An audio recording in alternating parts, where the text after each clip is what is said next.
hapon, Pilipinas at buong mundo. Naitay Kapuso, pahiram po ng 20 minutes ng inyong hapon. Ako po si Boy, and welcome to Fast Talk with Boy Abunda. Sa lahat ng mga kaibigan natin sa Facebook at YouTube, maraming salamat. Sa lahat ng nakikinig pa sa radyo, sa DZWB, Spotify, Apple Podcasts, welcome to your program. Happy birthday, Belinda Felix! Bel! Happy birthday at maraming salamat. Ngayong araw na ito, ikaw ang pinaka-sexy. Kukurot mo ako. Happy birthday! Happy birthday! Umpisa nun natin ang ating programa with for today's talk. Heart Evangelista just added another feather in her cap. Dahil na isa na siya ngayong game show host, palakpakan po natin.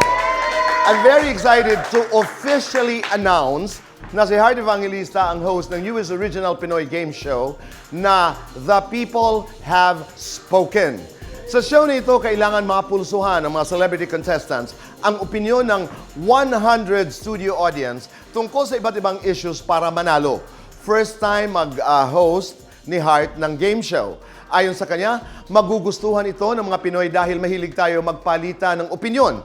Excited na siya makipaglaro, makipagkulitan at ibahagi ang kanyang sariling views sa mga tanong.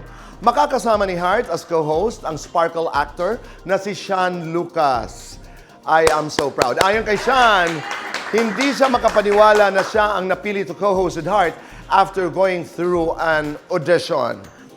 Alam niyo po si Sean is one of my students in hosting. He's a very smart and opinionated young man. Kaya I think bagay sa kanyang show na ito. Heart, Sean, congratulations. Abangan po natin na The People Have Spoken simula ngayong June 6 sa GMA Primetime Weekend. Congratulations. And congratulations din kay Christine Reyes, ang ating kaibigan, at kay former National Youth Commission Chair Gio Tingson. Nag-propose si Gio kay Christine sa harap ng kanyang daughter na si Amara during the recent trip in Hong Kong.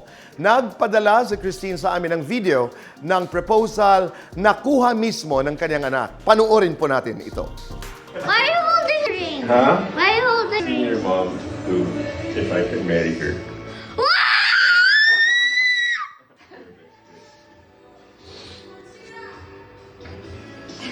Slay!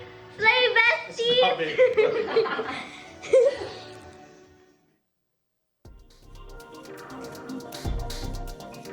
Nakakaantig po ng puso. Si Amara pa ang kumukuha. Congratulations, Aa. And bukas, makakasama natin dito si Christine Reyes live, para ibahagi po ang kwento ng proposal at ang love story nila ni Gio. Abangan po natin lahat yan. Samantala, mamayang gabi, mapapanood natin ang world premiere ng bagong Kapuso action drama na Task Force Firewall. Pinagbibidahan ito ni Miguel Tan Felix, Kylie Padilla, Kailin Alcantara, Jack Roberto, Buboy Villar, Lexi Gonzalez at marami pang iba. Sabay-sabay po natin panoorin yan mamaya 8:55 ng gabi sa GMA Prime. Samantala, nag-aalab ng init po ang ating mga bisita ngayong hapon, ang mga bituin ng apoy sa dugo. Naitay Kapuso, please welcome Ashley Ortega and El Villanueva.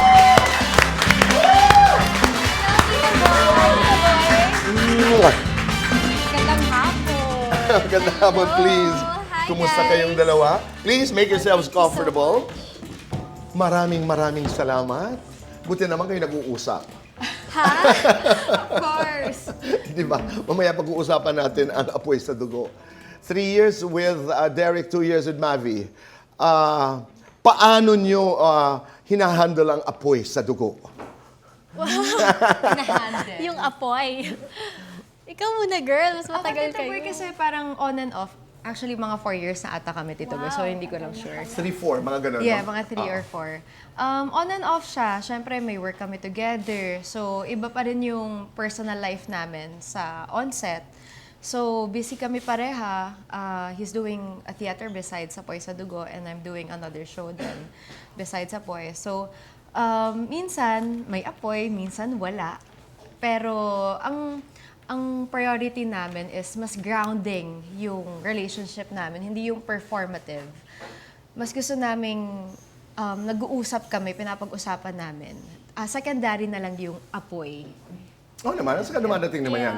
Tama yan, may apoy, wala, sinisindihan, and that's life. It's a roller coaster. But I'm really glad, off-cam, you told me, si Derek Monasterio is doing a play. Yes. Galing, he plays Ibarra. Ibarra. Sa June. Nakaka-proud. Sana ay mapag-usapan natin yan. At hindi kayo, and how are you? Kumusta ang apoy? Okay naman, doing good, Tito Boy. Actually, with Mavi, almost 2 years na rin. Parang 1.5 years. Parang going ganon, to oo. this year. And tulad din na sinabi ni El, sometimes nawawala yung apoy pag sobrang busy. But, you know, kami ni Mavi kasi, we both have our own thing. Siguro dumadating yung apoy doon pag namimiss talaga namin yung isa't isa. Like ako, busy ako sa work. Siya may sarili rin siyang ginagawa. Kakatapos lang ng hating kapatid niya. So, he's doing golf right now. He's working out. So, it's also nice na may kanya-kanya kami ginagawa para dumating yung time na mamimiss namin ng isa't isa. I mean, ayoko rin naman yung, alam mo yung clingy 24/7. Tama. Ayoko nung ganun eh. So, gusto ko yung may time siya for himself, may time ako for myself. So that after we do our own thing, that's where we, oy, I miss you, Han. Ganun. Alam mo, may tulayan eh. Parang, to describe that, na pag halimbawa hindi ka nagkikita, parang the winds of heaven are dancing between you. Di ba? Yung mga spaces in Yes, togetherness na hindi yes. masyadong Yes. dikit na dikit, but allows you to love even more. But you girls are not at all bothered that part of that identity as public figures ay boyfriend, girlfriend ng isa't isa? Is it something that bothers you? Ako, Hindi naman bother. I think the word is wrong. Nakakatulong ba yan? Hindi nakakatulong sa inyo? na dalawang artista. No, na parang boyfriend ko si Mavi and si Mavi girlfriend si Ashley, ganon. That identity. The na identity. yung parang ko lang yung girlfriend Oo. niya. Ikaw. Ako, Tito Boy, there are pros and cons. Meron. Siyempre, mas gusto mo may sarili kang identity. And it's very important na mahiwalay ko rin yung sarili ko sa identity na, girlfriend siya ni Derek. Of course, I can do my own thing. I have my own thing at meron din si Derek. At meron din yung mundo na Derek at Elle. So, hinihiwalay ko din paminsan yung sarili ko dun sa identity na yun. Kasi importante yun sa relationship eh. Correct. Hindi ka Oo. dapat mahulma ng isang relasyon mo. At saka you can build from it. You can build on it. You can be together, but you can be two different actors. Yes. You can be two different people, actually. Japan. Was that your first trip together? Yung kayo tumungo? No, Tito Boy. Ay, Actually, hindi. second trip na namin Wow. ni Mavi. Yung first trip namin was also in Japan. Medyo hindi pa kami out sa relationship namin noon eh. So, hindi pa kami nag-post together. But this is our second trip together. And more to come. This October, we're going to Bangkok. We're going to watch The Weeknd. Yun kasi yung pinaka-favorite niyang, we're gonna watch a concert. It's his dream to go to watch The Weeknd. Sandali, pero paano ang Vietnam? Kami muna ni Elle. Yes. Oo, dapat isama niyo kami. Yeah, the Osaka trip was so fun. So yung mga ganyan, halimbawa, he likes the Weeknd. Gusto mo rin? Yes, actually, well, siya kasi yun talaga yung top 1 favorite niya. So talagang sige bigay ko sa kanya. Ako naman, of course, who wouldn't want to watch a concert abroad? A concert abroad with your the boyfriend, person you di ba? love, yes. Naalala ko yung trip niyo sa Switzerland. Yes. Oo. Wow, no? When you remember that, what do you tell yourself? Well, this is a gift. Life is a gift and you should cherish it. Live in the moment. Be present. Yun talaga yung important sa akin. Okay. Especially, nangyari siya. Totoo yun. Pag may nangyayari na halimbawa aksidente, doon natin na-realize. Tatauhan And sometimes ka. it's funny because we have to wait for challenges to happen for us to take a few steps backward at sabihin natin, kailangan talaga ang buhay, hindi yung bukas ngayon. Because this is all, we have. Yeah. And Diba? you take life for granted talaga minsan eh. Minsan nakakalimutan mo na to be present kasi palagi kang nasa phone, caught up by social media ka palagi. Hindi, at saka lagi, may mga tao na you dwell too much on the past and then some don't live people in the also are present. too obsessed with the future. Future. And pareho ang past at future ay hindi pa nangyayari. What you have is yung ngayon. But let's talk about your stand on certain relationship issues. Tingnan nga natin, dapat bang mag-usap ang magkarelasyon? Like you and Mavi, do you talk about your exes? And let's make it general, no? dapat ba ang mag-boyfriend girlfriend napapag-usapan ang kanilang mga exes? Ako naman, Tito Boy, siguro nung time na we were still getting to know each other, nung nanliligaw pa lang si Mavi sa akin, that's where we talk about our past to know each other. But nung naging kami na, we don't really talk about our exes anymore. Alright. Hindi naman sa pinagbabawal ko na, let's not talk about our ex anymore. It's just that we don't talk about it anymore. At nadaanan na sabi mo nga eh. Yes, oo. Parang we early don't talk, on. parang it's not a saying na, hey, you can't talk about your ex, what's your with me? No, we just don't really talk about it anymore. Kasi again, we wanna live the present. Yes. Naunawaan ko Yes. yan. Kayo, El? Ako naman, Tito Boy, ma-interview talaga ako pag may bago akong... Oo, ma-interview So, talaga. inaalam lahat? Inaalam ko talaga lahat. Anong naging issue mo dati? Bakit kayo nag-break? Tinatanong ko lahat yan. Kahit masakit sa akin pakinggan, kahit na parang ang iffy sa akin pakinggan yung mga nangyayari sa kanila. Siyempre may maririnig kang hindi mo gusto. Gusto ko malaman. Para alam ko rin yung may experience ko sa kanya, ano yung pwede kong iwasan, yung pwede namin pag-usapan. Hindi naman sa akin issue yung past eh. Ang issue sa akin, dapat may trust, may loyalty. Mabigay niya sa akin yun at may bibigay ko sa kanya. Ako, I get it. Gusto ko lang maintindihan siya. Are you friends with your exes? Ay, diretsahan na ito. Are you friends with Mark Alcala? Tito Boy, no, I don't think we're friends anymore. Kasi ever since nung nag-break kami, we never saw each other na eh. And we never talked na rin. So, Was it a bad breakup? Sorry. I don't think so, Tito Boy. I don't okay. think it was a bad breakup. It was mutual. And I think, yun na talaga, we just never bump into each other. Alam mo, all it will take, magkasalubong. Alam mo, Tito Boy, Sometimes never, ganun lang, di ba? never rin kami, we never bump No, into but each other. it's bound to happen. It's bound to happen. I mean, one day, halimbawa, nagkasalubong, and you just say, hi. After all, may pinagsamahan, di ba? Yes, siguro if dumating yung time na we bump into each other, Okay. of course I'm gonna say hi. It's being rumored now that Mark is with our dear friend. I mean, I love her, Catherine Bernardo, pero hindi pa sila nag-o-official. I don't know the status, pero nababasa ko rin, katulad nating lahat. Anong reaction mo nung nalaman mo yun? Reaction ko? Alam mo, Tito Boy, syempre si Catherine kasi I idolize her as an actress. So parang, oh wow, ang swerte naman ni Mark na nakuha siya ng Catherine Bernardo. But again, I'm happy for the both of them. And I'm just happy for them kasi it's been years na rin and finally nakahanap siya ng mabuting, decent girl. So I'm happy for the both of them. Very nice girl. Dapat ba hati sa gastos ang lalaki at babae? Ay, controversial to. Controversial, di ba? Hati, siguro hindi naman to accounting, partnership siya. Diba?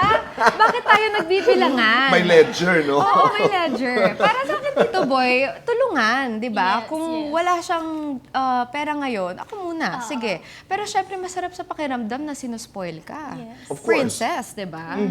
Vice versa, kung sinong may pagkakataon. Yes. Oo, gastos. Ako naman, Tito Boy, honestly, swerte ako kay Mavi. Never niya ako pinagbayad ng kahit ano. Pero, even yung mga travels namin, siya nagbabayad lahat. Pero etong Bangkok trip namin, I offered na ako naman magbayad sa hotel. Para naman I mean like, kaya Ganda. naman niya. It's just that, of course, gusto ko may ambag din ako sa kanya. Tama. Live in before marriage. Live in. Parang pwede. Oo. To test the relationship. To see, di ba? Ako gusto ko, yes, same. Pwede. Ako, I respect the choice. Ako, Tito Boy, definitely, gusto ko muna live-in bago kasal. Or basically, pag-engage na, makasama ko siya sa bahay. Kasi doon mo makikilala yung tao. Lalo na when I started living alone, it changed my life. So talagang gusto kong malaman kung sino ba yung taong mapapangasawa ko sa household. Okay. Ano ba para sa inyo ang cheating? At mapapatawad niyo ba pag na-discover niyo na nag-cheat ang iyong boyfriend? Iko-qualify ko lang ha, what is cheating, and then will you forgive your boyfriend pag nag-cheat? Ang kasagutan sa pagbabalik po ng Fast Talk with Boy Abunda.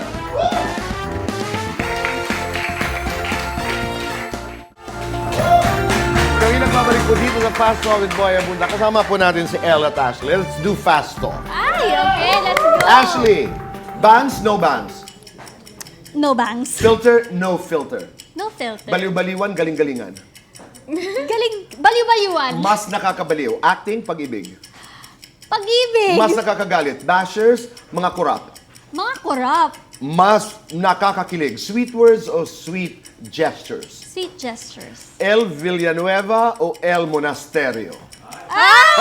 El Villanueva muna. Sweet on cam, savage off cam. Savage. Off cam. Magandang mukha o magandang katawan? Magandang mukha. Nakakapikon, hindi nagsasalita o maraming sinasabi?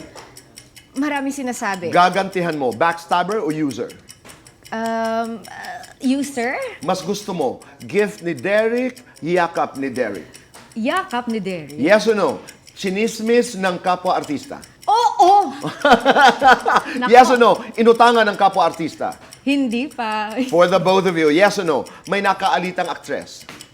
Nakaalitan? Hindi. Wala pa naman. Okay. Yes or no? May pinagselosang artista? Wala pa. Yes or no? Boss sa relasyon? Boss? Boss. Ikaw yung boss? Ikaw yung boss. Parang di ko... No. Parang Ako hindi. level... Yes or no? Nagsinungaling na kay boyfriend? Ako yes. Not yet. Not yet. Both. Lights on or Pero lights? hindi yung malala ha, yung time lang. Ready ka na ba? Hindi pa. Okay. Maliligo pa lang ako, ganun. I understand, actually. Grabe, nag-reason out, no? Lights on or lights off? Lights off. Lights Happiness or chocolates? Happiness. Best time for happiness. Every day. Anytime. Complete this. Nag-aapoy ang dugo ko kapag... Minamaliit ako. Ako nag-aapoy yung dugo ko ngayon kapag nakikita ko talaga yung electricity bill ko. Ang lala! Correct. Okay, daanan lang natin yung cheating. Are you the type who would forgive, who would give a second chance? And what is cheating to you? Ako honestly, Tito Boy, never ko pa kasi na-experience na isa past relationships ko na may nag-cheat. I'm grateful for that. So honestly, kunwari, wag naman sana, like if Mavi would cheat, I honestly don't know if I will forgive him or hindi ko na siya mapapatawad. Kasi hindi ko pa siya na-experience. So I don't know that pain yet, which Okay. I'm really grateful I for. understand. But sana wag naman. Because I really don't know. All right. And not knowing is good enough. Yes. Diba? He's being open. Ikaw, El. No. Plain and simple, Tito Boy. Kasi I've been into relationships na lahat nag-cheat. Tama. Oh my So, God. ayoko na. And once na may cheating, babay na ako. I totally Agad-agad. understand. Yes. Apoy sa dugo. Ano ba talagang mangyayari? Sino ba talaga ang maldita sa inyong dalawa? Secret. Alam mo yun, medyo nagkakalituhan na tayo. Sino bang mabait? Sino bang hindi? Yan ang tanong sa show. Talaga. Pero ngayon, nagbabait-baitan. Sino ba? Si Vanessa. Hindi, nagbabait-baitan si Angel ngayon Correct. sa family ni Vanessa. Pero alam na ni Vanessa na talagang baliw ako, na Okay. nag-aano ako. I'm just playing her game. Yes. Oo, pero hindi mo pa alam kung ano talaga Yes. ang Kumbaga, laro. Yes. Kumbaga nung first part, inuutakan ko si Vanessa. Pero ngayon si Vanessa naman, inuutakan niya si Angel nang hindi alam ni Angel. Ay, ang ganda naman nun. Oo. Di ba? Ano pa ang aming aabangan sa mga utakan na ito? Oh, Tito Boy, may revelation to. May Yes. revelation na magugulat for sure ang mga audience na Yes. hindi rin kasi namin in-expect to sa script. So, nagulat na lang din nagulat kami. Lahat, pati kami na parang, ay shucks, ito pala yung plot twist. Oo. Actually, hindi lang isa ang plot twist. Maraming plot twist na mangyayari. Pero may isa talagang plot twist na pati ako, kasi hindi na pag-usapan Na ko eh. nakakagimbal. Oo, na parang, oh my gosh, ito pala. So alam mo, at mahilig pa man din ako sa mga shows na grabe yung plot twist sa dulo. So, Bigyan natin sila ng ideya kung ano ito. ay! Oo. Hindi, without having to say what it is. I-action natin. action? Action! I-arte natin. Sasali ako. Okay. 5, Chang Susan. 4, 3, 2, 1. Action! Sinungaling ka. Bakit? Akala ko ba may sakit yung utak mo? Nagpapanggap ka lang pala? Hindi, Angel. Wala naman akong ginagawang masama sa'yo. Tsaka, ikaw ba talaga si Angel? Tigil mo na nga yan, Vanessa. Diyos ko, tigil mo na yung acting-actingan mo. Alam, booking ka na. Saan? Nagpapanggap ka lang, hindi ka baliw. Isali niyo naman ako. Kasama naman ako sa eksena. Isa pa to pala. Congratulations. Hindi Congratulations. naman ako sa actingan na yun. Ang galing naman. Oo, parang... thank you. very much. Congratulations on Apoy sa Dugo. Tangkilikin po natin, imbitahan po natin lahat. Panoorin po natin ang Apoy sa ayan na Dugo. po, Apoy sa Dugo. Every 4 p.m. po yan sa GMA Afternoon Prime. May pasabog po kami. Abangan ninyo ang revelation. Ang revelation. Just before Fast Talk, Apoy sa Dugo. Ang nagagandang Ashley at Elle, Nay Tay Kapuso, maraming salamat. We'll see you again tomorrow. We have Christine Reyes tomorrow live on Fast Talk. God bless, and you take good care of yourselves. Bye-bye.